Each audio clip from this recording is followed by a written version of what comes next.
Hello students, তোমরা সবাই কেমন আছো? আশা করছি তোমরা সবাই ভালো আছো এবং বাড়িতে থেকে তোমরা তোমাদের পড়াশোনা চালিয়ে যাচ্ছ। আর যারা এখনো পর্যন্ত পড়াশোনা করছো না, বিশেষ করে 6 সেমিস্টারের স্টুডেন্ট যারা, তারা অবশ্যই তোমাদের পড়াশোনাটা কন্টিনিউ করে যাও, কেননা তোমাদের এক্সামটা হবেই। আচ্ছা, যাই হোক, আজকে আমি তোমাদের সামনে হোল্ডিং কোম্পানি নিয়ে আলোচনা করব। এই চ্যাপ্টারটা ক্যালকাটা ইউনিভার্সিটির আন্ডারে বিকমের 6 সেমিস্টারে আছে। সেটা ফিনান্সিয়াল স্টেটমেন্ট অ্যানালাইসিস বলে একটা সাবজেক্ট আছে, সেই সাবজেক্টে এটা দিয়েছে। কারণ এটা আগে কর্পোরেট অ্যাকাউন্টিং এ ছিল, এটা একটা কর্পোরেট অ্যাকাউন্টিং এরই একটা পার্ট, অর্থাৎ কর্পোরেট অ্যাকাউন্টিং এর একটা চ্যাপ্টার, কিন্তু এটা ফিনান্সিয়াল স্টেটমেন্ট অ্যানালাইসিস দিয়েছে। ঠিক আছে? আর আমি তো আগের ক্লাসেই বলেছিলাম যে যখন ক্যাশ ফ্লো স্টেটমেন্ট করাচ্ছিলাম, তখন বলেছিলাম যে নেক্সট ক্লাসে আমি নতুন একটা চ্যাপ্টার আরম্ভ করব। ঠিক আছে? সেই চ্যাপ্টারটার নাম হচ্ছে হোল্ডিং কোম্পানি। এটা খুবই ইন্টারেস্টিং চ্যাপ্টার। খুব, এবার তোমরা যদি জিজ্ঞাসা করো স্যার এই চ্যাপ্টারটা কি খুব কঠিন নাকি মোটামুটি নাকি ইজি, দেখো এই চ্যাপ্টারটা কঠিন মোটামুটি নাকি ইজি সেটা তো আমি বলতে পারবো না, বাট এই চ্যাপ্টার করার দুটো প্রসেস আছে। কেউ ফর্মুলা মুখস্থ করে, অর্থাৎ ফরম্যাট মুখস্থ করে অঙ্ক করে, আর কেউ মোটামুটি জিনিসটাকে বোঝার চেষ্টা করে। তো তোমরা তো সবাই এতদিন পড়তে পড়তে বুঝতে পেরেছো যে আমি ফরম্যাটে বিশ্বাস করি না, আমি জিনিসটা বোঝাতেই বেশি পছন্দ করি। তো যাই হোক, তোমাদের হোল্ডিং কোম্পানির বেসিক কিছু কনসেপ্ট দিয়ে তারপর মেন অঙ্ক দিয়ে ডিটেলসে বোঝাবো। বেসিক কনসেপ্ট হয়তো খুব জোর হলে এক পাতার হবে, কিন্তু তারপরে এক একটা করে অঙ্ক তুলবো, অঙ্ক তুলে কনসেপ্ট ওয়াইজ বোঝানোর চেষ্টা করব। তো যাই হোক, তোমরা স্ক্রিনে দেখতে পাচ্ছ কি লেখা আছে, হোল্ডিং কোম্পানি। ঠিক আছে? তাহলে তোমরা এখন জিজ্ঞাসা করবে স্যার কি হোল্ডিং কোম্পানি জিনিসটা কি? দেখো কি লেখা আছে, এই লিখেছি হোয়াট ইজ হোল্ডিং কোম্পানি। আমাদের কোম্পানি অ্যাক্ট 246 অর্থাৎ আন্ডার সেকশন 2 সাবসেকশন 46 এ হোল্ডিং কোম্পানির উল্লেখ আছে। ঠিক আছে? কি বলছে, হোল্ডিং কোম্পানি ব্র্যাকেটে কি লিখেছে, H limited. Sir holding company বলে কি এইচ লিমিটেড? অ্যাকচুয়ালি তোমাদের বইতে যা যা হোল্ডিং কোম্পানির অঙ্ক করবে দেখবে সব এইচ লিমিটেড গুলোই হোল্ডিং কোম্পানি হয়। ঠিক আছে? তো হোল্ডিং কোম্পানির নাম এখানে এইচ লিমিটেড অঙ্কে থাকবে এমন কথা নেই। অনেক নাম থাকতে পারে, সান থাকতে পারে, মুন থাকতে পারে, স্টার্ট থাকতে পারে, এ বি সি যে কোনো কোম্পানির নাম থাকতে পারে। জাস্ট লেখা হয় যে হোল্ডিং কোম্পানি, তাই এইচ লিমিটেড। ঠিক আছে? Is one which control another company, ব্যাকে লেখা সাবসিডি কোম্পানি। তার মানে হোল্ডিং কোম্পানি জিনিসটা তোমরা কি বুঝতে পারলে? হোল্ডিং কোম্পানি হচ্ছে এমন একটা কোম্পানি যে কিনা অন্য একটা কোম্পানিকে কন্ট্রোল করে। ঠিক আছে? যে কিনা অন্য একটা কোম্পানি কন্ট্রোল করে, সেই অন্য একটা কোম্পানির নামকে সাবসিডি কোম্পানি। অর্থাৎ হোল্ডিং কোম্পানিকে কেউ কেউ বলে প্যারেন্ট কোম্পানি, আর সাবসিডি আর হচ্ছে তোমার আনাদার যে কোম্পানি তাকে বলে সাবসিডি কোম্পানি, বা বলতে পারো উইক কোম্পানি। হোল্ডিং কোম্পানিকে কেউ স্ট্রং কোম্পানিও বলে, কেউ প্যারেন্ট কোম্পানিও বলে। আর সাবসিডি কোম্পানির আরেকটা নাম কেউ বলতে পারে উইক কোম্পানি। তার মানে স্ট্রং কোম্পানি যখন উইক কোম্পানিকে কন্ট্রোল করছে, তখন তাকে হোল্ডিং কোম্পানি বলে। আচ্ছা দেখো, তারপরে কি লিখেছে, প্যারা চেঞ্জ করে লিখেছে, a company can control another company by controlling its board of directors. বলছে, তো তোমরা প্রশ্ন করতে পারো স্যার হোল্ডিং কোম্পানি কি করে সাবসিডি কোম্পানিকে কন্ট্রোল করে?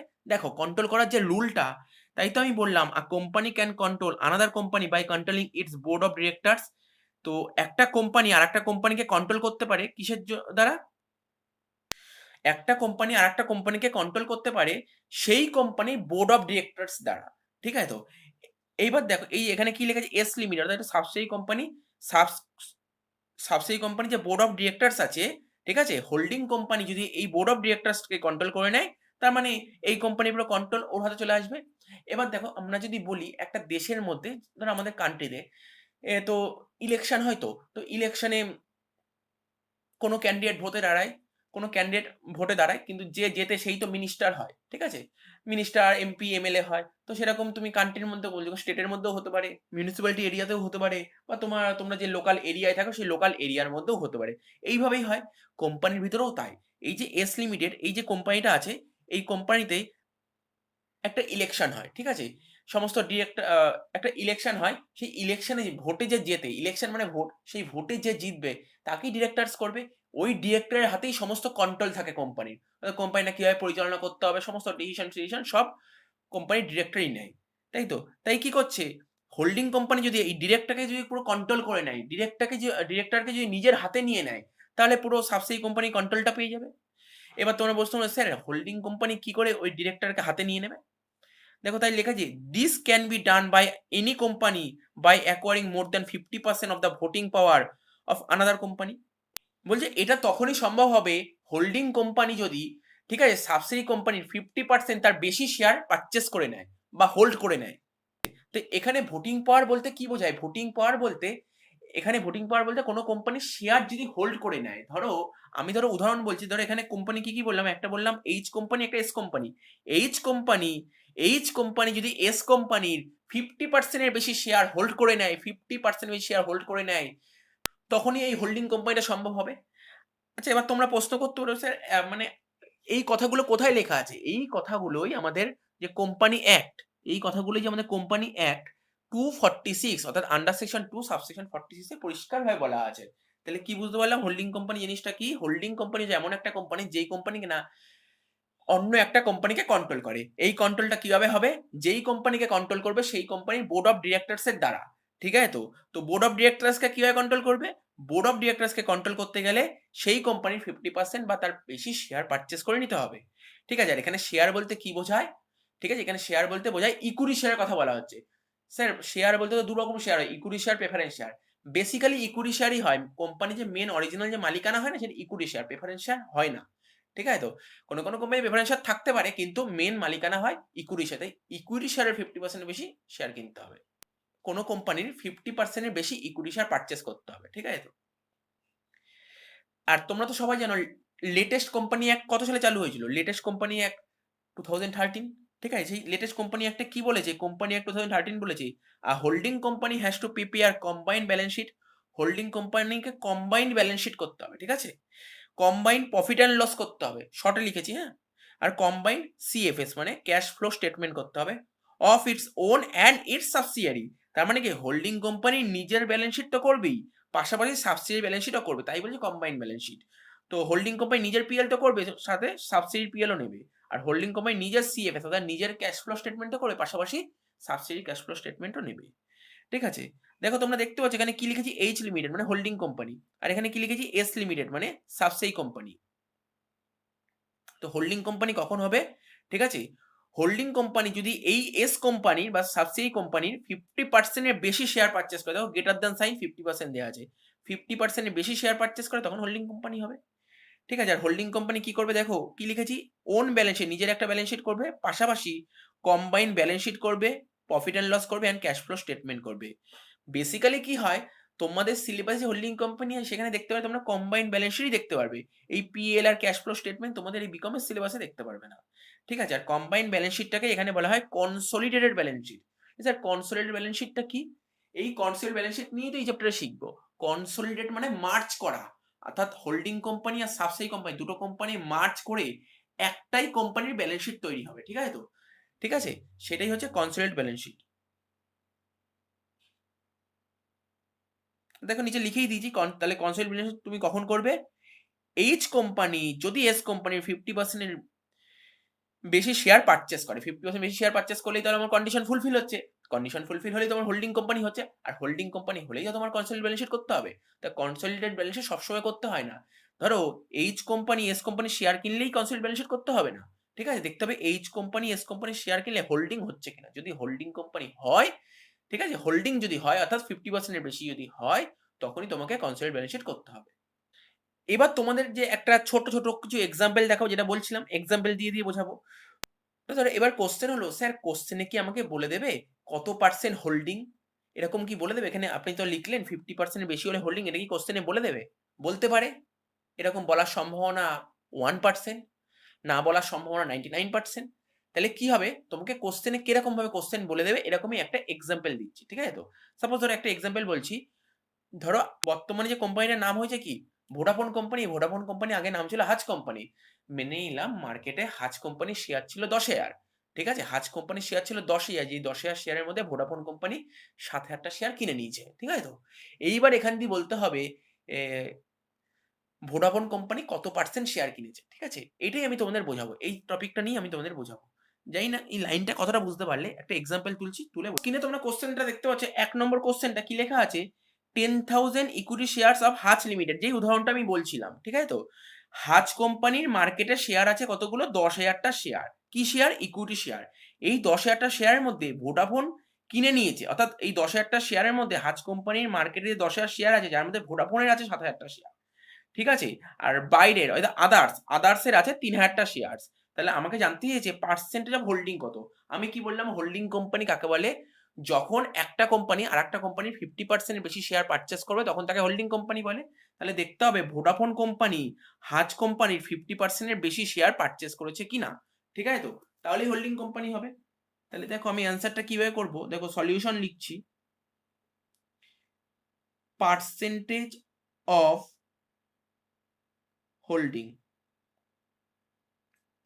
বা কেউ কেউ লেখে পার্সেন্টেজ অফ শেয়ার হোল্ডিং। প্রথমে কোম্পানিটার নাম কি লিখছি, ভোডাফোন। তো দেখো হাজ কোম্পানির কতগুলো শেয়ার ছিল, মার্কেটে হাজ কোম্পানির 10,000টা শেয়ার ছিল, যার মধ্যে ভোডাফোন কোম্পানি 7,000 কিনে নিয়েছে। তাহলে 10,000-এ কতগুলো শেয়ার কিনেছে, 7,000। তাহলে একে কত, 7,000 বাই 10,000। জাস্ট এটাকে প্রপোর্শন মেথড বলো বা ইউনিটি মেথড বলো, যাই বলো, বা ঐকিক নিয়ম বলো, ওই মেথডে করছি। তাহলে হাজের 10,000টা শেয়ার থাকলে ভোডাফোনের 7,000, তাহলে একে কত, 7,000 বাই 10,000, তাহলে 100-তে কত, 70%, ঠিক আছে। তাহলে এটা কি বললাম, এই যে ভোডাফোন কোম্পানিটা হলো না, তো ভোডাফোন কোম্পানি কত পার্সেন্ট হোল্ড করছে, 70%। দেখো তাহলে কি বললাম, কত পার্সেন্টের বেশি হোল্ড করতে হবে, 50% বেশি যদি হোল্ড করে তখন হোল্ডিং কোম্পানি হবে, তাই তো। তো ভোডাফোন কোম্পানি 70% হোল্ড করছে, ঠিক আছে, তাই ভোডাফোন কোম্পানি হোল্ডিং হয়ে গেল। পরেরটা কি হচ্ছে, আদার্স।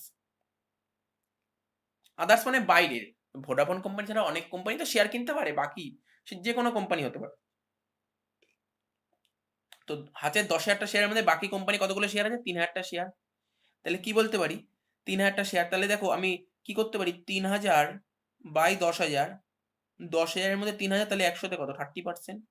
আবার অনেকে কি করে, এই 30%টা এইভাবে না করে এরমও করতে পারে, টোটাল তো পার্সেন্টেজ 100 হয়, ঠিক আছে, 100-র মধ্যে 70 তো ভোডাফোনে, তাহলে 30 কত, আদার্স, ঠিক আছে।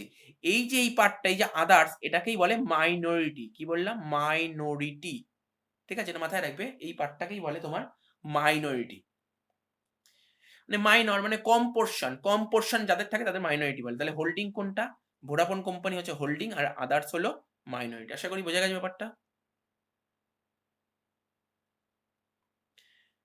দেখো পরের কোশ্চেনটা তোমরা স্ক্রিনে দেখতে পাচ্ছ, কি লেখা আছে, বলছে যে স্যার লেখা আছে তো এইচ কোম্পানি হোল্ডস, ঠিক আছে। এখানে হোল্ড মানে কি, হোল্ড মানে একটা কোম্পানি যখন আর একটা কোম্পানি শেয়ার পারচেস করছে তাকেই হোল্ড বলে, ঠিক আছে। একটা কোম্পানি যখন আর একটা কোম্পানি শেয়ার পারচেস করছে মানে হোল্ড করছে, ঠিক আছে। এইচ কোম্পানি হোল্ড করছে কতগুলো share, 2,000 share of S company, মানে এস কোম্পানি কতগুলো শেয়ার হোল্ড করছে, 2,000 শেয়ার হোল্ড করছে। এবার বলছে এস কোম্পানি হ্যাজ 3,000 শেয়ার, ঠিক আছে, বলছে পার্সেন্টেজ অফ হোল্ডিং কত। তাহলে দেখো সলিউশনটা কিভাবে করব, প্রথমে লিখে নেব percentage of holding.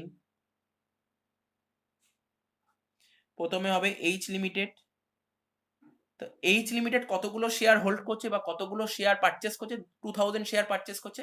Car share purchase করবে, এইচ কোম্পানি যে শেয়ারগুলো পারচেস করবে, কোন কোম্পানি শেয়ার পারচেস করবে, of course S company share purchase করবে।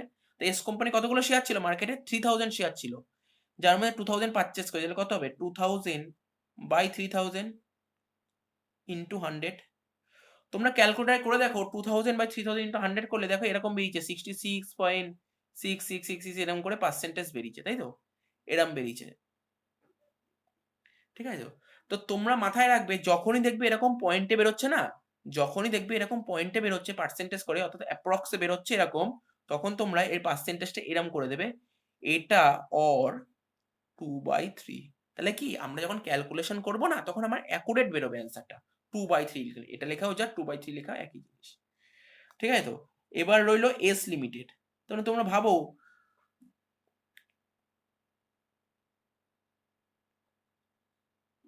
কেউ এটাকে এস লিমিটেড লিখতে পারে, কেউ আদার্স লিখতে পারে, ব্যাপারটা একই, এস লিমিটেড লেখাও যা আর আদার্স লেখা একই জিনিস, ঠিক আছে তো। তো দেখো টোটাল আমি যদি ধরি, দেখো টোটাল এত পার্সেন্ট শেয়ার হোল্ডিং হয়ে গেছে, তাই তো, অর্থাৎ এইচ এর হয়ে গেছে। তাহলে বাকি শেয়ারটা কার, এস লিমিটেড বা আদার্সের। তো এস লিমিটেড কত হবে, এই 100 থেকে যদি এটা বাদ দিই, দেখো 100 থেকে যদি 66.66 বাদ দিই, তাহলে কত হবে স্যার, 33.33% হচ্ছে।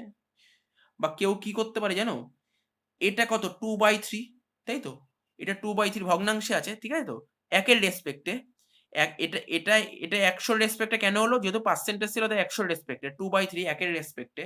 আমি যদি মনে করি কোম্পানিতে total, S company total share ছিল একটা, তার মানে 2/3 তো এইচ কোম্পানি, তাহলে এস কোম্পানির কত হবে বাকিটা? তাহলে কি হচ্ছে দেখো 1/3 হচ্ছে। আমি আশা করছি তোমরা লসাগু করতে পারবে, কোনো অসুবিধা হবে না, তাই আমি ডাইরেক্ট লিখে দিলাম 1/3। এই পোর্শনটাকে কি বলে? মাইনরিটি।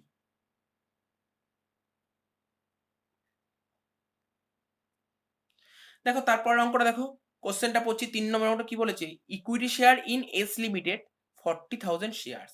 এস কোম্পানির মার্কেটে 40,000 শেয়ার আছে। এবার বলেছে H limited holds 36,000 share in S limited.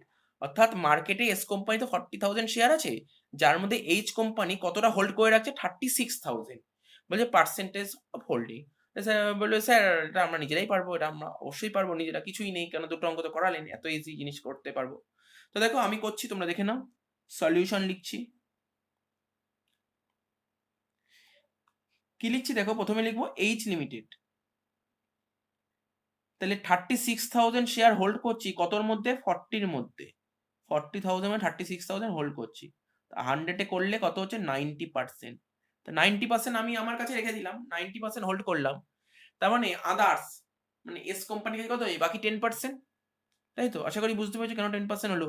100 এর মধ্যে যদি 90 এইচ এর কাছে থাকে, তাহলে বাকি 10 কার কাছে থাকবে? এস এর কাছে। 100 মাইনাস 90 ইকুয়াল টু 10%। এটাকে কি বলবো? মাইনরিটি। এতক্ষণ কি শেখালাম? দেখো এতক্ষণ আমরা কি শেখালাম? এতক্ষণ আমরা শেখালাম হচ্ছে কি করে পার্সেন্টেজ অফ হোল্ডিং বের করতে হয়। অর্থাৎ আমাকে প্রথমে হোল্ডিং কোম্পানির অঙ্ক যদি দেয়, আমাকে প্রথমে বুঝতে হবে তো আদৌ এটা হোল্ডিং হয়েছে কি হয়নি, সেটা আগে দেখালাম। ঠিক আছে তো? আমরা কি জানি, একটা কোম্পানি যখন আরেকটা কোম্পানি 50%-এর বেশি শেয়ার হোল্ড করে, তখন তাকে হোল্ডিং কোম্পানি বলে।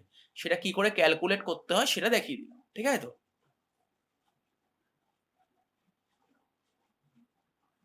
এরপরে যেটা শিখবো, দেখো 2 নম্বর কি লেখা? Types of holding. অর্থাৎ হোল্ডিং কত রকমের হয়। ঠিক আছে? বেসিক্যালি তো হোল্ডিং 2 রকমের হয়, একটা ফুল হোল্ডিং হয় আর একটা পার্শিয়াল হয়। ফুল হোল্ডিং মানে ধরো এস কোম্পানির মার্কেটে 10,000টা শেয়ার আছে। ঠিক আছে তো? এস কোম্পানির মার্কেটে 10,000টা শেয়ার আছে। এইচ কোম্পানি 10,000টা শেয়ারই হোল্ড করে রাখলো। তার মানে কি, যতগুলো শেয়ার ছিল সব কটা শেয়ারই হোল্ড করেছে। এটাকে বলে ফুল হোল্ডিং। ফুল অর্থাৎ 100% নিয়ে নিয়েছে। 100% হোল্ডিং বা ফুল হোল্ডিং। তাই কি লিখেছে? ইফ, কি লেখা আছে? It means H limited hold 100% equity share of S limited. আর মাথায় রাখবে ইকুইটি শেয়ারের কথাই বলা হচ্ছে, প্রেফারেন্স শেয়ারের কথা কিন্তু বলা হচ্ছে না। আর কি, আর একটা পার্শিয়াল হোল্ডিং, যেটা এতক্ষণ শেখাচ্ছিলাম, পার্শিয়াল হোল্ডিং। দেখো এক্সাম্পল 1, 2, 3 দেখতে পাচ্ছ। 3-তে মনে হয় 90% হোল্ড করেছিল, 2-তে হচ্ছে 66.23 হোল্ড করেছিল, আর 1 নম্বরে কত পার্সেন্ট হোল্ড করেছিল ঠিক এক্স্যাক্টলি মনে পড়ছে না। ঠিক আছে? তো যাই হোক, তো এখানে কি বলেছে? এখানে বলেছে যে ধরো, হ্যাঁ 70% হোল্ড করেছিল। ওখানে কি ছিল দেখো, হাজ কোম্পানির মার্কেটে 10,000টা শেয়ার ছিল, তার মধ্যে ভোডাফোন কোম্পানি 7,000টা শেয়ার নিয়ে নিয়েছিল, অর্থাৎ হোল্ড করছিল। কত পার্সেন্ট হোল্ড করছে? 70%। তাই পার্শিয়াল হোল্ডিং কাকে বলে? ইট means H limited holds more than 50% but less than 100% equity share of S limited. মানে হোল্ডিং কোম্পানি সাবসিডি কোম্পানির 50%-এর বেশি শেয়ার হোল্ড করবে, কিন্তু 100%-এর কম, তাকেই বলবে পার্শিয়াল হোল্ডিং। এবার বলছে holders of remaining equity share will be called minority in this chapter. ওই যে লিখাচ্ছিলাম দেখো, ওই ফার্স্ট যে এক্সাম্পল দিলাম 70% হোল্ডিং হলো, মানে ভোডাফোন হলো, হাজ কত হলো? 30%। আর হাজের ব্যাকেটে কি লিখেছিলাম? মাইনরিটি লিখেছিলাম না? অর্থাৎ বাকি যেই পোর্শনটা পড়ে থাকে তাকে মাইনরিটি বলে। এই চ্যাপ্টারে যত বলবো বাকি যে পোর্শনটা তাকে মাইনরিটি বলবো, এটা মাথায় রাখবে, টার্মটা শিখলে মাইনরিটি। দেখো কিছুক্ষণ আগে তোমাদের কি বললাম, যখনই দেখবে হোল্ডিং কোম্পানি হয়ে গেছে, অর্থাৎ একটা কোম্পানি আর একটা কোম্পানি 50%-এর বেশি শেয়ার হোল্ড করে নিচ্ছে, তার মানে হোল্ডিং কোম্পানি হয়ে গেছে। আর হোল্ডিং কোম্পানি হয়ে গেলেই আমাকে কনসোলিডেটেড ব্যালেন্স শিট করতে হবে। এখন সেই কনসোলিডেটেড ব্যালেন্স শিট নিয়েই আলোচনা করছি। তার জন্য একটা এক্সাম্পল তুলে ধরছি, তারপর এক্সাম্পলটা বোঝাচ্ছি। দেখো আর কিছুক্ষণ আগে কি বোঝালাম, আমাদের ক্লাসিফিকেশন হোল্ডিং বা টাইপস অফ হোল্ডিং ক রকমের আছে? 2 রকমের, একটা ফুল হোল্ডিং অর্থাৎ 100% হোল্ডিং, আর একটা পার্শিয়াল হোল্ডিং। এখন প্রথমে ফুল হোল্ডিং এর এক্সাম্পল তুলেছি। দেখো দুটো কোম্পানির ব্যালেন্স শিট আমার কাছে দেওয়া আছে। প্রথমে আছে সাবসিডি কোম্পানির ব্যালেন্স শিট, দেখতে পাচ্ছ লাইবিলিটি সাইডে লেখা আছে ইকুইটি শেয়ার ক্যাপিটাল 5 লাখ টাকা, ব্যাকেটে 10 টাকা, অর্থাৎ 50,000টা শেয়ার 10 টাকা দামের 5 লাখ টাকা, লাইবিলিটি আছে 25 লাখ, টোটাল 30 লাখ। আর এদিকে অ্যাসেট আছে 30 লাখ। এবার এই দিকে দেখো কি লেখা আছে, balance sheet of H limited, মানে হোল্ডিং কোম্পানির ব্যালেন্স শিট দিয়েছে, ঠিক আছে। তো লাইবিলিটি সাইডে কি লেখা আছে, ইকুইটি শেয়ার ক্যাপিটাল 10 টাকা দামে 15 লাখ টাকা, মানে 1.5 লাখটা শেয়ার ছিল, 10 টাকা করে যদি গুণ করি তাহলে 15 লাখ হচ্ছে। লাইবিলিটি ছিল 35 লাখ, টোটাল কত 50 লাখ। আর এই দিকে কত দেখতে পাচ্ছ, অ্যাসেট 45 লাখ আছে। আর কি লেখা আছে, ইনভেস্টমেন্ট, মন দিয়ে শুনবে, investment in 50,000 shares of S limited, মানে লাইনটার মানে কি বলছে, এস কোম্পানির 50,000 শেয়ার ইনভেস্ট করছে, মানে এটাই বলতে চেয়েছে এস কোম্পানির মার্কেটে যতগুলো শেয়ার আছে তার মধ্যে এইচ কোম্পানি 50,000টা শেয়ার পারচেস করে নিয়েছে। এস কোম্পানির মার্কেটে যতগুলো শেয়ার আছে তার মধ্যে এইচ কোম্পানি 50,000টা পারচেস করে নিয়েছে। কত টাকা দিয়ে, 5 লাখ টাকা দিয়ে। তো বুঝতেই পারছো। তো এবার আমাকে প্রথমে বের করতে হবে যেটা, আচ্ছা কি বের করতে বলেছে প্রিপেয়ার কনসোলিডেট ব্যালেন্সের কনসোলিডেটেড ব্যালেন্স শিট, ঠিক আছে। তো তো আমাকে প্রথমে করতে হবে কি, আমাকে প্রথমে জানতে হবে আদৌ অঙ্কটা কি হোল্ডিং হচ্ছে সেটা জানতে হবে। তাহলে প্রথমে তোমাকে বের করতে হবে পার্সেন্টেজ অফ হোল্ডিং। তো দেখো সলিউশনে গিয়ে কি লিখবো, percentage of holding H company. তো এইচ কোম্পানি কতগুলো শেয়ার পারচেস করছে দেখতে পাচ্ছ, H company, sir H company 50,000টা শেয়ার কিনেছে। কার শেয়ার কিনেছে, এস এর শেয়ার কিনেছে। তাহলে এবার তোমাকে খুঁজতে হবে এস এর কতগুলো শেয়ার ছিল, ঠিক আছে। দেখো উপরে আসো, এই দেখো এস কোম্পানির ব্যালেন্স শিট। এস কোম্পানির ক্যাপিটাল কত ছিল, 5 লাখ টাকা। এবার এক একটা শেয়ারের দাম 10 টাকা, তো 10 দিয়ে যদি 5 লাখ ভাগ করি কত, 50,000টা শেয়ার, মানে এস কোম্পানির মার্কেটের শেয়ার কতগুলো ছিল, 50,000টা শেয়ার ছিল, তাই তো। তার মানে কি বলতে পারি, এইচ কোম্পানি 50,000টা শেয়ার কিনেছে, কার, এস কোম্পানি। এস কোম্পানি কতগুলো শেয়ার ছিল, 50,000।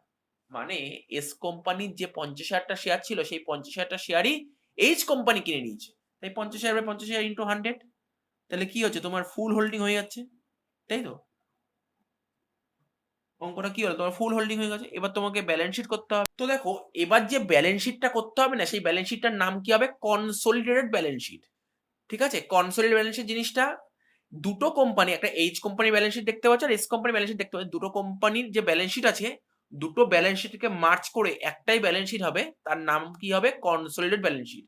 এবার তোমাদের প্রশ্ন হলো, স্যার কোন কোম্পানির কনসোলিডেটেড ব্যালেন্স শিট করব, এইচ কোম্পানি, হোল্ডিং কোম্পানির হবে। কেন, যেহেতু ওই কোম্পানির ম্যাক্সিমাম অর্থাৎ 50% বেশি শেয়ার পারচেস করে নিয়েছে, আর 50% বেশি শেয়ার পারচেস করলে তখন কার ব্যালেন্স শিট হয়, হোল্ডিং কোম্পানি ব্যালেন্স শিট, ঠিক আছে। তো এখানে লিখতে হয়, এখানে লিখছি দেখো, কনসোলিডেটেড ব্যালেন্স শিট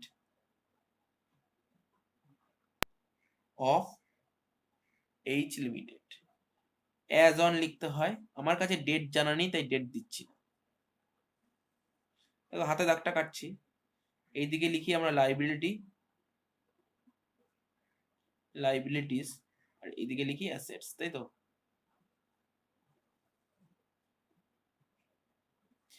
এবার তোমাদের মানে প্রশ্ন, স্যার কোম্পানির ফাইনাল অ্যাকাউন্ট যখন আপনি করেইছিলেন, অর্থাৎ আপনি যখন কোম্পানি অ্যাকাউন্টস করেছেন তখন তো আমাদের শিডিউল থ্রি মেনটেন করে করেছিল, তাহলে আজকে আপনি কেন এরকম পুরনো মেথড করাচ্ছেন।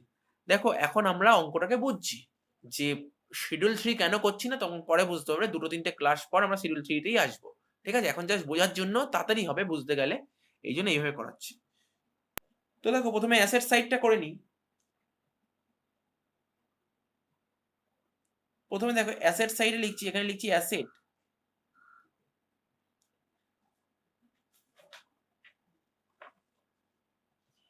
দেখো ব্যালেন্স শিটটা দেখতে পাচ্ছ, এটা এস কোম্পানির ব্যালেন্স শিট, ঠিক আছে। তো আমরা এইচ কোম্পানির ব্যালেন্স শিট পুরোটাই নিয়ে নেব, এস কোম্পানির ব্যালেন্স শিটের কতগুলো আইটেম নেব না, কি কি আইটেম নেব না, এই ইকুইটি শেয়ার ক্যাপিটাল নেব না, ঠিক আছে। এই দেখো এস কোম্পানির ব্যালেন্স শিট দেখতে পাচ্ছ, তো এই যে এস কোম্পানির ব্যালেন্স শিট আমরা কি নেব না, ইকুইটি শেয়ার ক্যাপিটালটা নেব না।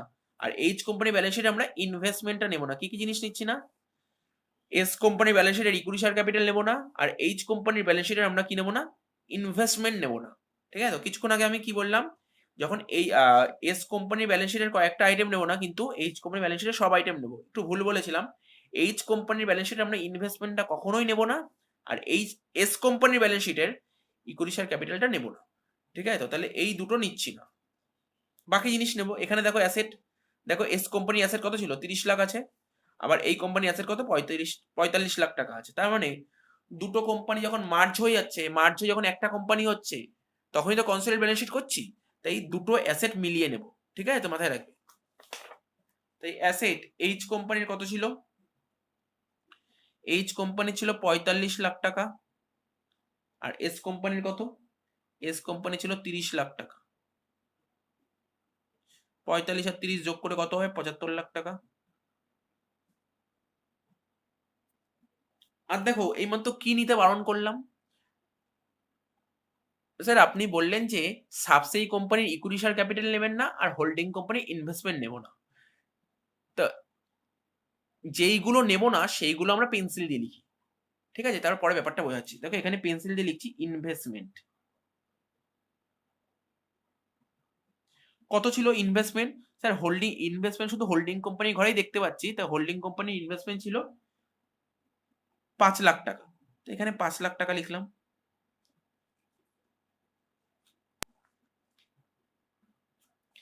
এইদিকে দেখো লিখছি ইকুইটি শেয়ার ক্যাপিটাল।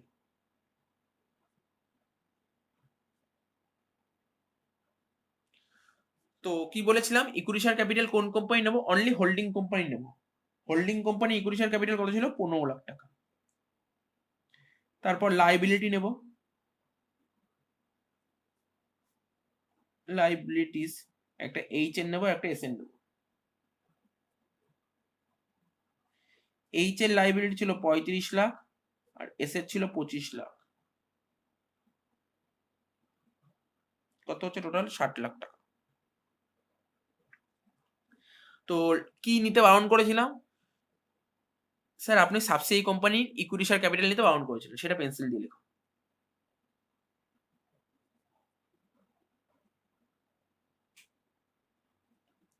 তো subsidy company equity share capital কত ছিল, 5 লাখ টাকা, ঠিক আছে। তো এবার দু সাইড ট্যালি করো, দেখো মিলছে কিনা অ্যান্সার, ঠিক আছে। দেখো তো 15 লাখ টাকা আর 60 লাখ কত হচ্ছে, 15 আর 60 75, 75 আর 5 80, এখানে 80 লাখ হচ্ছে, এখানে 80 লাখ হচ্ছে, মিলে গেছে, অঙ্ক মিলে যাচ্ছে, দুদিকে 80 লাখ মিলে যাচ্ছে। কিন্তু তাহলে স্যার দুদিন তো মিলেই যাচ্ছে, আপনি কেন ইকুইটি শেয়ার ক্যাপিটাল আর ইনভেস্টমেন্ট নিতে বারণ করেছেন, ঠিক আছে। আমরা যে হোল্ডিং কোম্পানি করছি এটা আমাদের অ্যাকাউন্টিং স্ট্যান্ডার্ড 21-এ উল্লেখ আছে, ঠিক আছে। তো অ্যাকাউন্টিং স্ট্যান্ডার্ড 21-এ কি বলা আছে, অর্থাৎ কোম্পানি ল বলছে, পরিষ্কারভাবে বলছে, তোমরা যখন কনসোলিডেটেড ব্যালেন্স শিট করবে, অর্থাৎ হোল্ডিং কোম্পানি আর সাবসিডি কোম্পানি মার্জ করে যখন একটা ব্যালেন্স শিট করবে, সেখানে ইকুইটি শেয়ার ক্যাপিটাল আর এই ইনভেস্টমেন্টটা নেবে না। কেন নেবে না তার কারণটা দেখো, দেখো হোল্ডিং কোম্পানি কত টাকা ইনভেস্ট করেছে, 5 লাখ টাকা। কোথায় ইনভেস্ট করেছে হোল্ডিং কোম্পানি, বলছে সাবসিডি কোম্পানিতে ইনভেস্ট করেছে। আচ্ছা সাবসিডি কোম্পানি কি কিনেছে, সাবসিডি কোম্পানি কি কিনেছে, সাবসিডি কোম্পানি শেয়ার কিনেছে। অর্থাৎ সাবসিডি কোম্পানির শেয়ারে যত টাকা তোমরা দেখতে পাচ্ছ তার মধ্যে 5 লাখ টাকা আছে হোল্ডিং কোম্পানির। তো দেখো সাবসিডি কোম্পানির ক্যাপিটালে কত আছে, শেয়ারে কত টাকা আছে, 5 লাখ টাকা। এই 5 লাখ টাকাই তো হোল্ডিং কোম্পানির টাকা। তাহলে দুটো কোম্পানি যখন মার্জ হয়ে যাবে তখন ওদের মধ্যে যে কমন আইটেমগুলো থাকবে সেইগুলো ক্যান্সেল হয়ে যাবে। তো দুটো কোম্পানি মার্জ হয়ে যায়, কমন আইটেম কোনটা, এই 5 লাখ টাকাই তো হোল্ডিং কোম্পানির টাকাটা, এই 5 লাখ টাকাই তো হোল্ডিং কোম্পানির টাকাটা, তাই তো। তাই দুটো কোম্পানি যেহেতু মার্জ হয়ে যাচ্ছে, দুটো কোম্পানি যেহেতু মার্জ হয়ে যাচ্ছে, তাই কমন আইটেমগুলো ক্যান্সেল হয়ে যায়, তাই 5 লাখ কেটে যাচ্ছে। তাই এই বলা হয়েছে যে সাবসিডি কোম্পানির ক্যাপিটালের সাথে হোল্ডিং কোম্পানি ইনভেস্টমেন্টটা কাট হয়ে যাচ্ছে, ঠিক আছে। তো এই জন্য আমরা নিতে বারণ করেছি। তাহলে আশা করি বোঝা গেল। তাই দুটো ক্যান্সেল, কিন্তু পেন্সিল গুলো আমরা যোগ করছি না, যোগ করবো কোনটা, এই 75 লাখ টাকাটা যোগ করব, আর এখানে 75 লাখ। তাহলে বুঝতে পারলে অঙ্কটা। দেখো তোমাদের জন্য আর একটা এক্সাম্পল খুঁজে বের করেছি। দেখো 5 নম্বর অঙ্কটা, কোশ্চেনটা পড়ো, from the following balance sheet of the H limited, এটাও কিন্তু ওই ফুল হোল্ডিংই করছি, ঠিক আছে, 100% হোল্ডিংই করছি, and S limited prepare consolidated balance sheet of H limited and S limited. বলছে নিচে দুটো ব্যালেন্স শিট দিয়েছে। আগের অঙ্কটা কেমন ব্যালেন্স শিট দিয়েছিল, হোল্ডিং কোম্পানি আলাদা করে দিয়েছিল, সাবসিডি কোম্পানি আলাদা করে দিয়েছিল। তো এবার তোমরা বলতে পারো স্যার এই অঙ্কটা ব্যালেন্স শিট এইভাবে দিয়েছে কেন, পেজ বাঁচানোর জন্য, পেজটা বাঁচানোর জন্য। স্যার এক্সামে কি এরকম পেজ বাঁচাবে, হ্যাঁ এক্সামে এরকম ভাবেই ব্যালেন্স শিট দেবে, এক্সামে কিন্তু এইভাবে ব্যালেন্স শিট, দুটো ব্যালেন্স শিট পাশাপাশি দেবে, এমন ভেবো না হোল্ডিং কোম্পানি ব্যালেন্স শিট আলাদা, সাবসিডি কোম্পানি ব্যালেন্স শিট আলাদা দেবে, ঠিক আছে, এইভাবে একটার মধ্যেই সাজিয়ে দেবে, ঠিক আছে। তো তো আমাকে কি বের করতে বলছে? Consolidated balance sheet. এই কোশ্চেন দেখে নিয়েছো। তো দেখো, বলে স্যার প্রথমে তো আপনি আগের অঙ্কটাই দেখালেন, প্রথমে তো হোল্ডিং কোম্পানি অঙ্ক হবে কি হবে না তার উপর আমাকে ডিপেন্ড করবে কত পার্সেন্ট হোল্ডিং করেছে সেটার উপর। যদি 50%-এর কম হোল্ডিং হয় তাহলে তো হোল্ডিং করার দরকারই নেই, হোল্ডিং হবেই না। তো প্রথমে আমাকে বের করতে হবে কত পার্সেন্ট হোল্ডিং হয়েছে। তাহলে প্রথমে তোমরা বের করো কত পার্সেন্ট হোল্ডিং হয়েছে। দেখো এখানে লিখছি সলিউশন, প্রথমে লিখবো পার্সেন্টেজ অফ হোল্ডিং। প্রথমে লিখবো কি এইচ লিমিটেড। তো এইচ লিমিটেড, তাই তো, এইচ লিমিটেড শেয়ার কিনেছে, কতগুলো শেয়ার কিনেছে? এই দেখো ব্যালেন্স শিটের দিকে তাকাও, ঠিক আছে তো।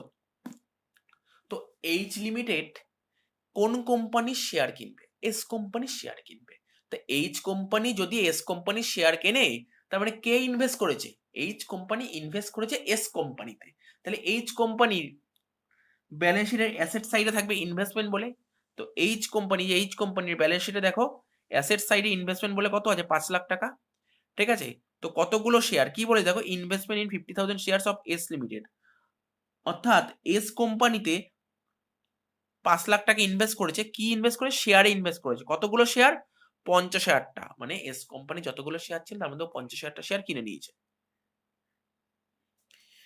ঠিক আছে। এইবার দেখো এস কোম্পানির ক্যাপিটাল কত ছিল? 5 লাখ টাকা। 10 টাকা করে যদি ভাগ করি তার মানে কত? 50,000টা শেয়ার। মানে এস কোম্পানির 50,000টা শেয়ার ছিল, সেই 50,000টা শেয়ারই এইচ কোম্পানি নিয়ে নিয়েছে। তাহলে কত পার্সেন্ট হোল্ডিং করেছে? স্যার এটা তো ফুল হোল্ডিং, 100%। তো এখানে দেখো তুমি 100% লিখতে পারবো, দেখাতেও পারো, করে দেখাতে পারো। 50,000 বাই 50,000 ইন্টু 100, অর্থাৎ 100% হোল্ডিং, ঠিক আছে। তাহলে জিনিসটা বুঝতে পারলে পার্সেন্ট হোল্ডিং কি করে করতে হয়। পার্সেন্টেজ অফ হোল্ডিং বের করার নিয়ম, একটা কোম্পানি আর একটা কোম্পানি শেয়ার পারচেস করছে, তো যেই কোম্পানি শেয়ার পারচেস করছে তার শেয়ার ডিভাইডেড বাই যার শেয়ার পারচেস করছে। এখানে এইচ পারচেস করছে 50,000টা শেয়ার, কার পারচেস করছে? এসেরও 50,000 ছিল, করে 100% হয়ে গেলে ব্যালেন্স শিটে তোমরা করতেই পারবে। তো দেখো ব্যালেন্স শিটটা করাচ্ছি। কনসোলিডেটেড ব্যালেন্স শিট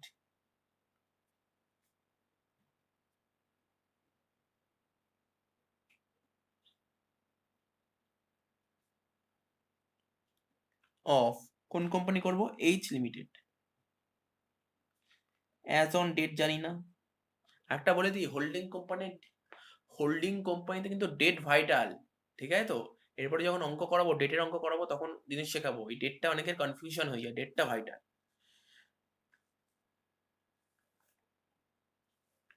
দেখো এইদিকে হবে লাইবিলিটিস আর এইদিকে হবে অ্যাসেটস।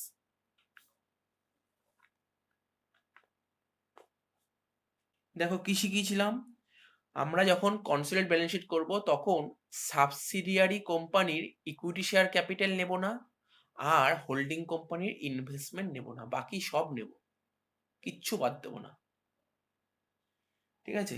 অ্যাসেট কত ছিল? অ্যাসেট দেখো এইচ এর ছিল তোমার 7 লাখ টাকা, আর এস এর ছিল 5,40,000, টোটাল কত হচ্ছে? 12,40,000।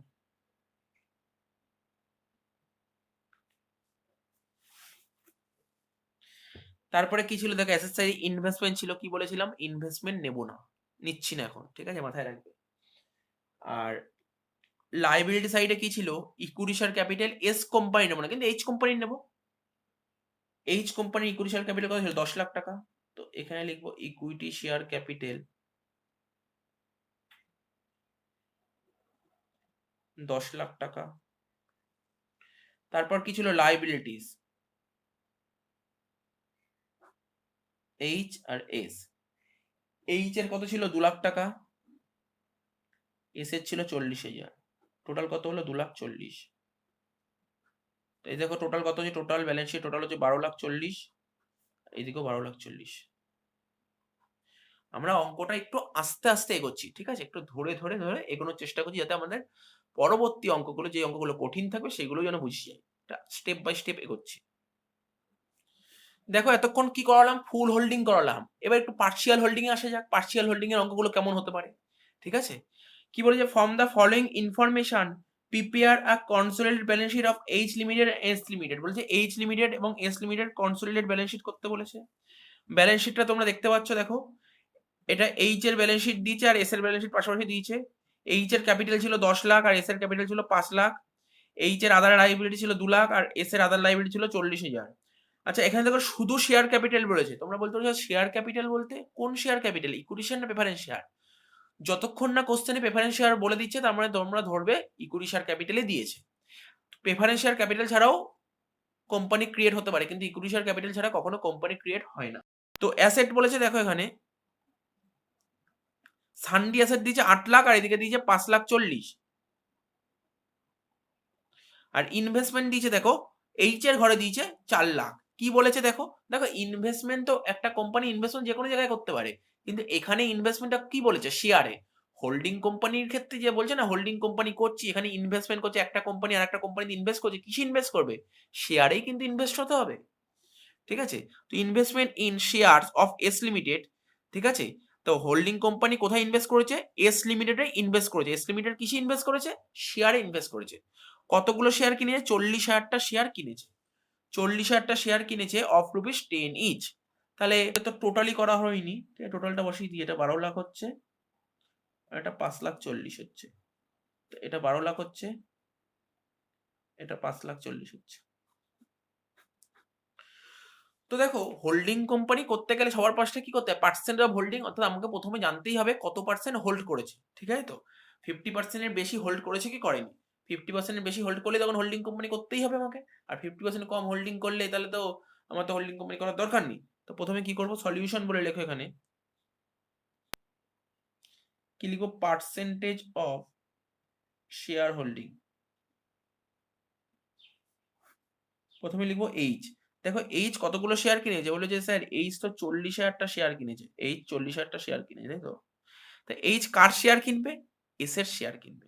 এস এর কতগুলো শেয়ার ছিল, এস এর টোটাল ক্যাপিটাল ছিল 5 লাখ আর এক একটা শেয়ার দাম 10 টাকা করে, তাহলে কতগুলো শেয়ার ছিল, 50,000টা শেয়ার ছিল।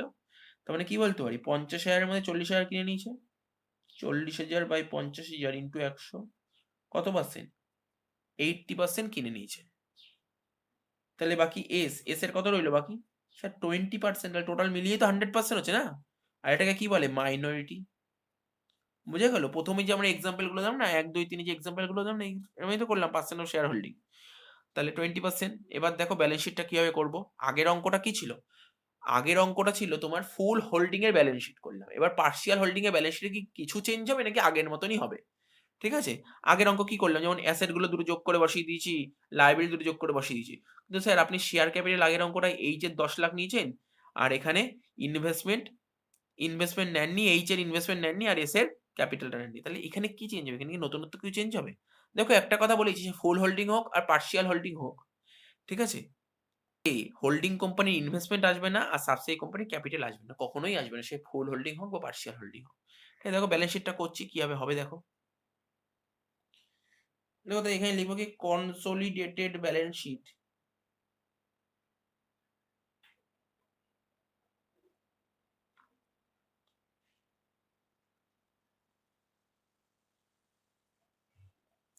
Of H limited. এখানে লিখবো অ্যাজ অন ডেট বলেনি, ঠিক আছে তো। তারপর এইদিকে কি লিখতাম, লাইবিলিটিস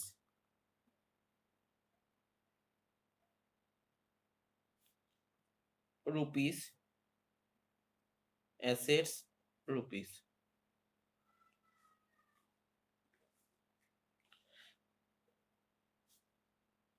তো দেখো অ্যাসেট সাইডটা যখন করছি এইদিকে লিখবো কি, সানডি অ্যাসেটস যেমন ছিল,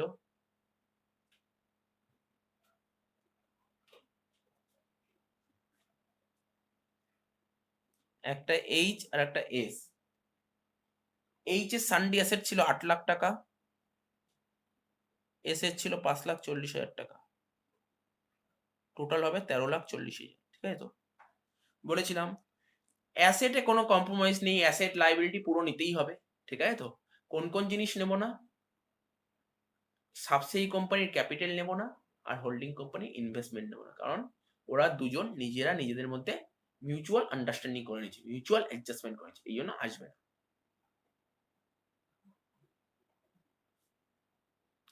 এখানে লিখবো শেয়ার ক্যাপিটাল, অনলি সাবসিডি কোম্পানিটা লিখবো। কত টাকা ছিল? 10 লাখ টাকা।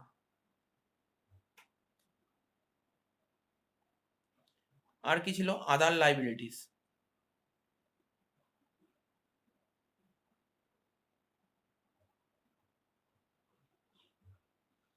H R S. এইচ এর ছিল 2 লাখ, এস এর ছিল 40,000। কত হচ্ছে টোটাল? 2,40,000। এবার দেখো, তোমাদের মনে একটা প্রশ্ন আসা উচিত, জানি না তোমাদের মনে এই প্রশ্নটা এসছে কিনা। স্যার আগের অঙ্কটা তো হোল্ডিং কোম্পানি ফুল হোল্ডিং ছিল, ঠিক আছে তো? হোল্ডিং কোম্পানি ফুল হোল্ডিং ছিল বলে আপনি এস এর টাকাটা পুরো নিয়ে নিয়েছেন। তো এই অঙ্কটা তো হোল্ডিং কোম্পানি 80%, আপনি এস এর পুরো টাকা নিলেন কেন?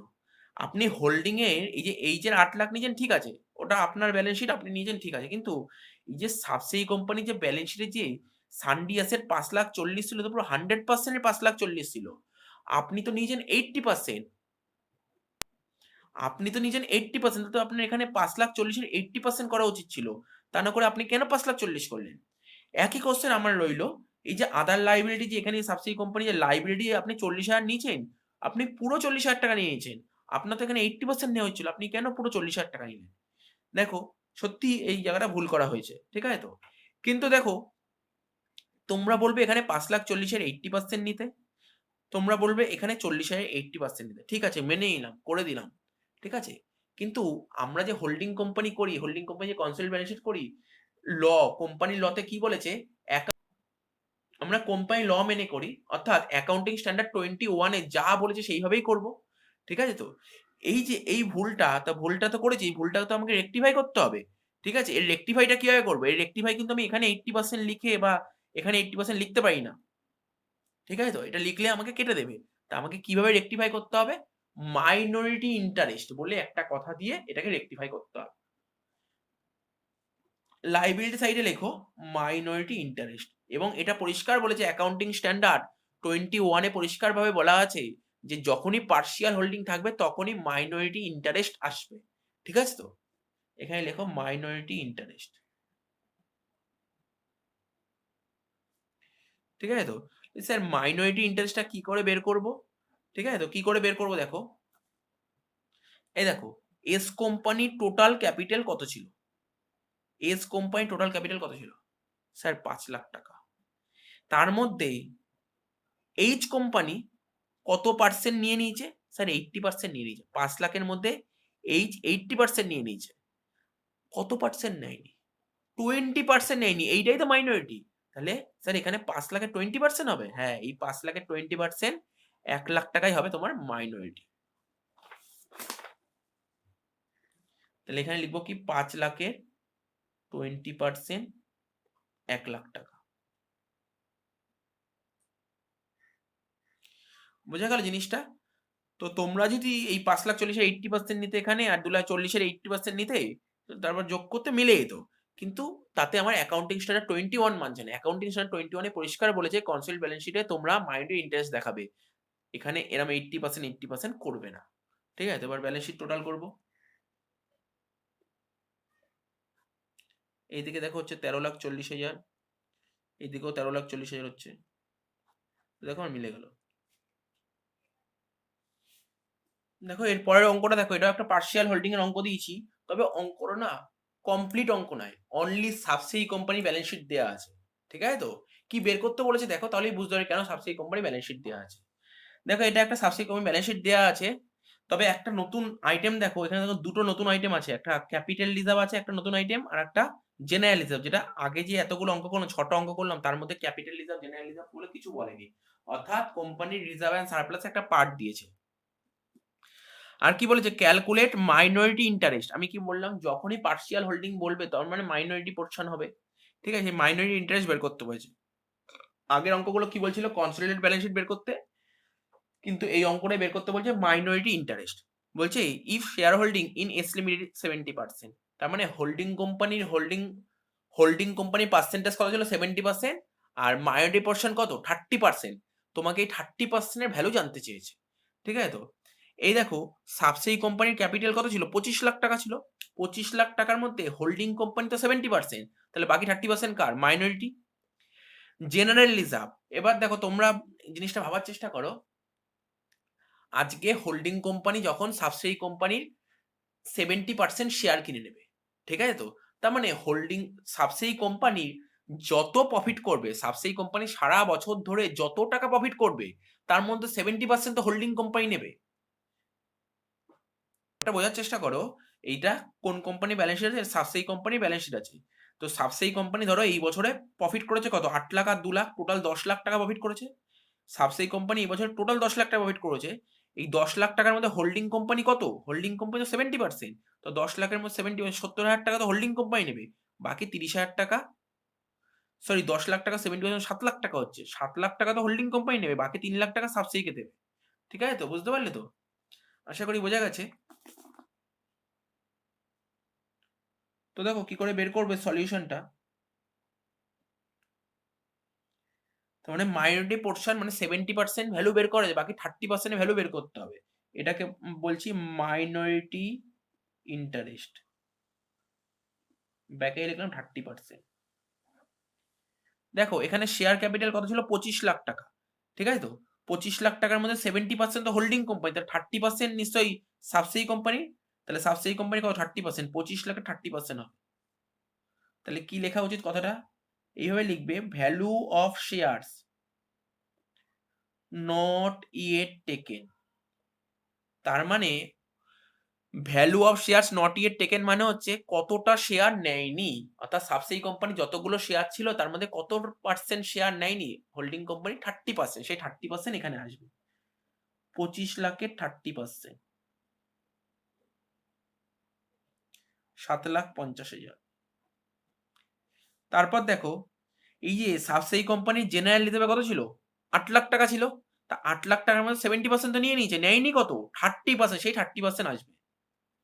আর এই জিনিসটা মাথায় রেখে দিও, হোল্ডিং কোম্পানি যখন সাবসিডি কোম্পানির শেয়ার কিনছে, তো সাবসিডি কোম্পানি যত টাকা প্রফিট করবে সারা বছর ধরে তার মধ্যে হোল্ডিং কোম্পানি ওর শেয়ারটা নিয়ে যাবে, বাকি ভাগটা রেখে যাবে, বাকি ভাগটাই হচ্ছে মাইনরিটি। মানে এখানে কি লিখবে? General reserve.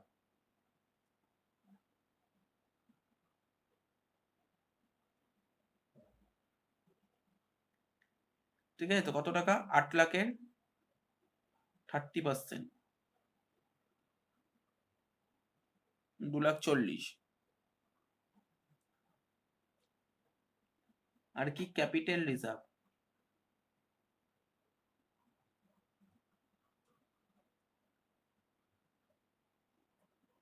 2 লাখের 30%, কত? 60,000। তাহলে টোটাল কত হচ্ছে? 10,50,000।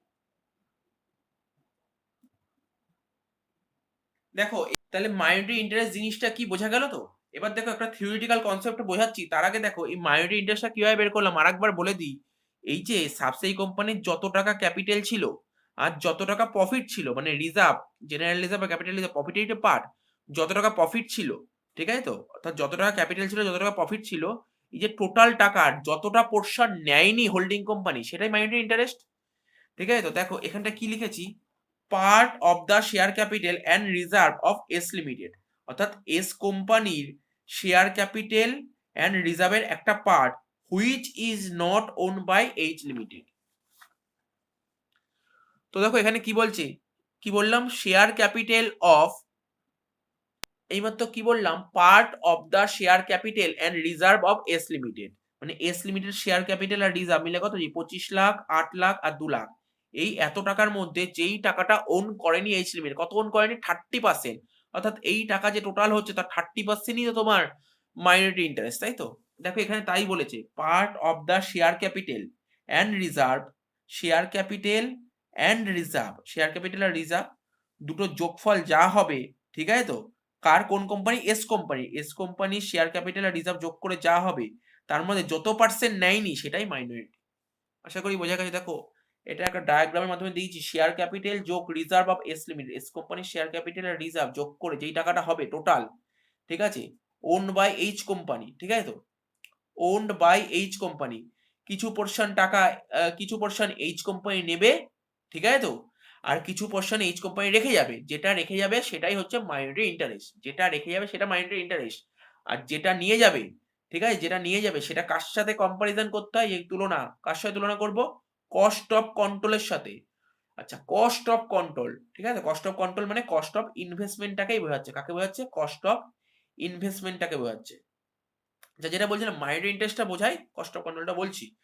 মাইনরিটি ইন্টারেস্টটা কি? Part of share capital and reserve of S company which is not owned by H limited or owned by outside. এর মতো এটা বললাম, এইচ কোম্পানি এস কোম্পানির শেয়ার ক্যাপিটাল আর রিজার্ভে যতটা পার্ট নেবে না, ঠিক আছে তো, তার মানে সেটা কার জন্য রেখে দেবে? আউটসাইডের জন্য রেখে যাবে। ওটাই তো মাইনরিটি ইন্টারেস্ট। যেটা কোথায় আসবে? এটা কিনা আসবে কনসোলিডেটেড ব্যালেন্স শিট। কোথায় আসবে? কনসোলিডেটেড ব্যালেন্স শিটের লাইবিলিটি সাইডে আসবে। কনসোলিডেটেড ব্যালেন্স শিটের লাইবিলিটি সাইডে আসবে, যেটা কত নম্বর? শিডিউল 3, আমাদের শিডিউল 3 তে আসবে। ঠিক আছে তো, after share holder fund, share holder fund লেখার পর আসবে। দেখো কি বলছিলাম, এবার আমি তোমাদের সামনে কি বোঝাবো? Cost of control. দেখতে পাচ্ছ তো, দেখো কস্ট অফ কন্ট্রোল, দেখো উপরে লেখা আছে কস্ট অফ কন্ট্রোল। এই কস্ট অফ কন্ট্রোলটা বোঝাবো। দেখো কস্ট অফ কন্ট্রোল জিনিসটা কি? কস্ট অফ কন্ট্রোল জিনিসটা বোঝার জন্য তোমাদের একটা এক্সাম্পল বুঝতে হবে। এই ধরো রিলায়েন্স কোম্পানি, ঠিক আছে, রিলায়েন্স কোম্পানির আজকে নেট ওয়ার্থ, ঠিক আছে, নেট ওয়ার্থ বা তোমরা এটাকে নেট ওয়ার্থের আরেকটা নাম কি জানো? Share holder fund. ঠিক আছে, তো এর যে মার্কেট ভ্যালু ধরো আজকে 50 লাখ টাকা, ঠিক আছে, তো মার্কেটে ভ্যালু 50 লাখ টাকা। অর্থাৎ 50 লাখ টাকা রিলায়েন্স কোম্পানিকে যেই পার্সন দেবে সেই পার্সন রিলায়েন্স কোম্পানিটা পুরো কিনে নিতে পারবে। ঠিক আছে তো, ধরা হচ্ছে 50 লাখ টাকা তো কোনো ভ্যালু হতে পারে না, একটা এক্সাম্পলের খাতায় ধরছি। ঠিক আছে, এবার 50 লাখ টাকার বদলে কেউ যদি রিলায়েন্স কোম্পানিকে 60 লাখ টাকা দিয়ে দেয়, ঠিক আছে, তাহলে তোমরা প্রশ্ন করলে স্যার 50 লাখ টাকা দাম, কেন 10 লাখ টাকা এক্সট্রা দেবে? দেখো 10 লাখ টাকা এক্সট্রা দেবে তার কারণ হচ্ছে ওই কোম্পানিকে কন্ট্রোল করার জন্য। ঠিক আছে তো, এটাই হচ্ছে cost of control. Cost of control অর্থাৎ কোম্পানির মার্কেটে যা ভ্যালু, অর্থাৎ মার্কেটে যা ওর ওয়ার্থ আছে, মার্কেটে যা ওর ওয়ার্থ আছে তার থেকে যদি বেশি পেমেন্ট করে, ঠিক আছে, সেটাই হচ্ছে কস্ট অফ কন্ট্রোল। তোমরা আমি আগের চ্যাপ্টারে বললাম না ক্যাশ ফ্লো স্টেটমেন্ট, একটা কোম্পানি যখন আরেকটা কোম্পানির বিজনেসটা পারচেস করেছে তখন কিছু এক্সট্রা পেমেন্ট করে, তাই না? কখনো কখনো বেশিও পেমেন্ট করে, কখনো কমও পেমেন্ট করে। অর্থাৎ বিজনেসের যা ভ্যালুয়েশন ওই কোম্পানি, তার থেকে যদি বেশি পেমেন্ট করে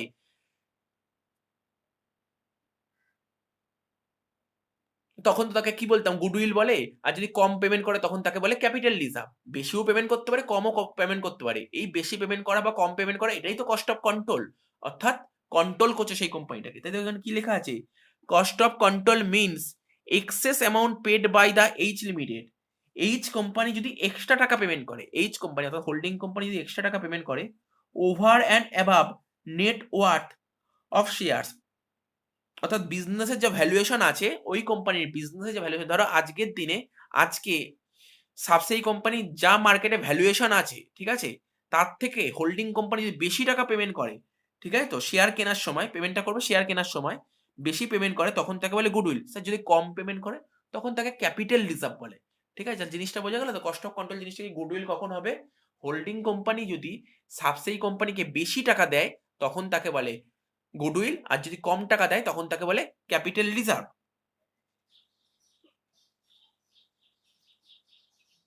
দেখো এর জন্য একটা এক্সাম্পল তুলছি, এক্সাম্পল দিয়ে অঙ্কটা ভালো করে বোঝা যাবে। দেখো অঙ্কটা দেখো কি বলেছে, balance sheet of S limited. ঠিক আছে তো, আমি আবার একটা কমপ্লিট অঙ্ক তুলিনি, একটা হাফ অঙ্ক তুলেছি। হাফ মানে সাবসেই কোম্পানির ব্যালেন্স শিটটা দিয়েছি। ঠিক আছে তো, তো কি বলে সাবসেই কোম্পানির ব্যালেন্স শিট? দেখো অ্যাসেট সাইডে লেখা আছে 40 লাখ, লাইবিলিটি সাইডে লেখা আছে equity share capital 12 lakh, general reserve আছে 5 লাখ, ক্যাপিটাল রিজার্ভ আছে 2 লাখ, লাইবিলিটি আছে 21 lakh. H limited purchase 100% shares in S limited, অর্থাৎ এস লিমিটেডের সাবসেই কোম্পানির যতটা শেয়ার ছিল তার পুরো শেয়ারই হোল্ডিং কোম্পানি পারচেস করে নিয়ে কত টাকা দিয়ে? 21,60,000 দিয়ে। বলছে ক্যালকুলেট কস্ট অফ কন্ট্রোল। ঠিক আছে তো, তো দেখো আমি যদি এই অঙ্কটার সুবাদে বলি, এই অঙ্কটার দিক থেকে যদি বলি হোল্ডিং কোম্পানি সাবসেই কোম্পানিতে কত টাকা ইনভেস্ট করেছে, বলে স্যার 21,60,000 এই টাকাটা ইনভেস্ট করেছে। তা হোল্ডিং কোম্পানি যে এই টাকাটা ইনভেস্ট করলো তার এগেনস্টে ও কি পাবে? তার এগেনস্টে ওই কোম্পানি থেকে কি পাবে? তার এগেনস্টে ওই কোম্পানি থেকে ওই কোম্পানির কি কি পেতে পারে এটা শোনো। একটা কোম্পানি, হোল্ডিং কোম্পানির কথা বলছি, একটা কোম্পানি যখন আর একটা কোম্পানিতে ইনভেস্ট করে তার এগেনস্টে কি পেতে পারে? ওই কোম্পানির ক্যাপিটালের টাকা পাবে, ঠিক আছে, আর ওই কোম্পানির প্রফিট পাবে। আর কিছু পায় না, এই দুটো জিনিসই পায়, ক্যাপিটাল পায় আর প্রফিট পায়। তো দেখো ওই কোম্পানির ক্যাপিটাল কত ছিল? ওই কোম্পানি মানে যেই কোম্পানিতে ইনভেস্ট করেছে, তো ওই কোম্পানির ক্যাপিটাল ছিল কত? 12 লাখ। এই 12 লাখ টাকা পাবে আর প্রফিট পাবে। প্রফিট কত? এই দুটোর যোগফল 5 আর 2 7 লাখ। টোটাল কত পাচ্ছে? টোটাল 19 লাখ টাকা পাচ্ছে। এই টাকাটা দিয়ে 19 লাখ টাকা পাচ্ছে, ঠিক আছে তো। দেখো অ্যান্সারটা কিভাবে লিখবো, দেখো সলিউশন লিখছি।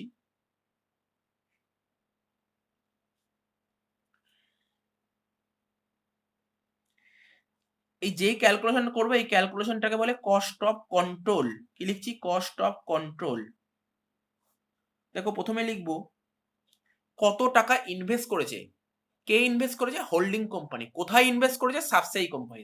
তাই লিখবে কস্ট অফ ইনভেস্টমেন্ট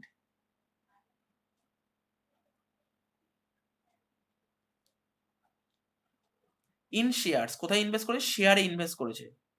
কেউ কেউ এটাকে ঘুরিয়ে লেখে, কেউ কস্ট অফ ইনভেস্টমেন্ট লেখে, কেউ আবার লেখে ইনভেস্টমেন্ট ইন শেয়ারস, ঠিক আছে তো, অফ এস লিমিটেড, কারণ এস লিমিটেড শেয়ার তো, of S limited by H limited. কে ইনভেস্ট করেছে, এইচ লিমিটেড। তো আমি কি লিখলাম, কস্ট অফ ইনভেস্টমেন্ট শেয়ার, শেয়ারে ইনভেস্ট করেছে, কত টাকা লাগিয়েছে, 21,60,000, ঠিক আছে। এবার দেখো এত টাকা ইনভেস্ট করলো, তার বদলে হোল্ডিং কোম্পানি কি পেলো, তোমরা বলবে স্যার হোল্ডিং কোম্পানি শেয়ার পেয়েছে। তো এখানে লিখবে ভ্যালু অফ শেয়ারস। তাহলে কতগুলো ভ্যালু অফ শেয়ারস পেয়েছে, কতগুলো শেয়ার পেয়েছে, স্যার 12 লাখ টাকার শেয়ার পেয়েছে, এখানে লিখবে 12 লাখ। আর কি পেয়েছে, জেনারেল রিজার্ভ। ওই কোম্পানি জেনারেল রিজার্ভ যা ছিল পুরো পেয়ে গেছে। বললে কেন পুরো পেয়েছে, কারণ পুরো পার্সেন্টেজ তো কি, পুরো রিজার্ভটাই নিয়ে নেবে। জেনারেল রিজার্ভ কত, 5 লাখ টাকা। আর কি পেয়েছে, ক্যাপিটাল রিজার্ভ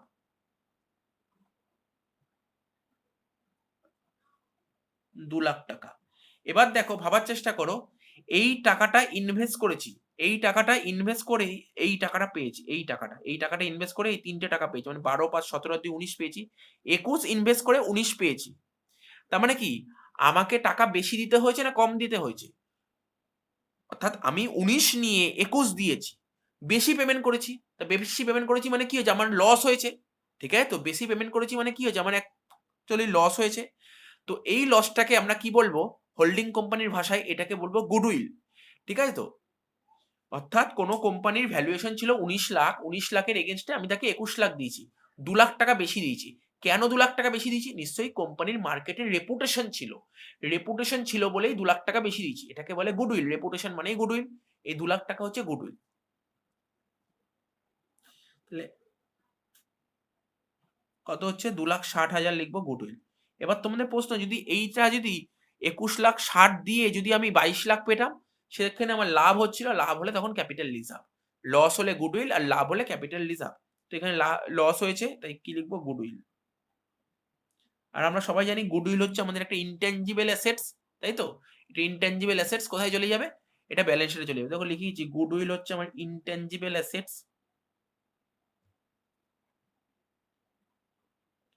এটা ব্যালেন্স শিটে চলে যাবে।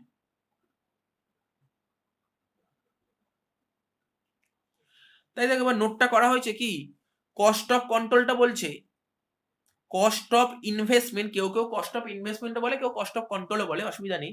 Cost of investment of H limited, অর্থাৎ হোল্ডিং কোম্পানি যত টাকা ইনভেস্ট করবে উইল বি ক্যান্সেল, সেই ইনভেস্টমেন্টের টাকাটা ক্যান্সেল হবে কাকে দিয়ে, ক্যাপিটাল আর প্রফিট দিয়ে। ক্যাপিটাল মানে কি, শেয়ার ক্যাপিটাল, আর প্রফিট। আচ্ছা এই যে শেয়ার ক্যাপিটাল প্রফিট, কার শেয়ার ক্যাপিটাল প্রফিট, এটা যে সাবসিডারি কোম্পানির শেয়ার ক্যাপিটাল প্রফিট দিয়ে ক্যান্সেল হবে, মানে হোল্ডিং কোম্পানির ইনভেস্টমেন্টটা ক্যান্সেল হবে সাবসিডারি কোম্পানির শেয়ার ক্যাপিটাল এন্ড প্রফিট দিয়ে, ঠিক আছে তো। এবার দেখো যে নেট যে রেজাল্ট বেরোবে, এই ক্যান্সেল করার পর যে নেট রেজাল্ট বেরোবে, সেটা যদি লস হয়, এইমাত্র এটা বোঝালাম, যদি লস হয়, ঠিক আছে, সেটাকে বলবো গুডউইল। আর যদি প্রফিট হয় সেটাকে বলবো ক্যাপিটাল রিজার্ভ। যাই বেরোক, লস আর প্রফিট দুটোই চলে যাবে কনসোলিডেটেড ব্যালেন্স শিটে, ঠিক আছে। গুডউইল হলে অ্যাসেট, আর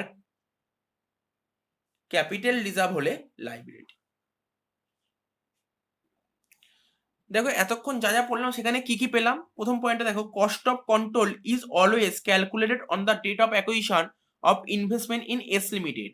অর্থাৎ কস্ট অফ কন্ট্রোল আমরা কোন সময় ক্যালকুলেট করব, যেদিন শেয়ার পারচেস করা হয়, ঠিক আছে।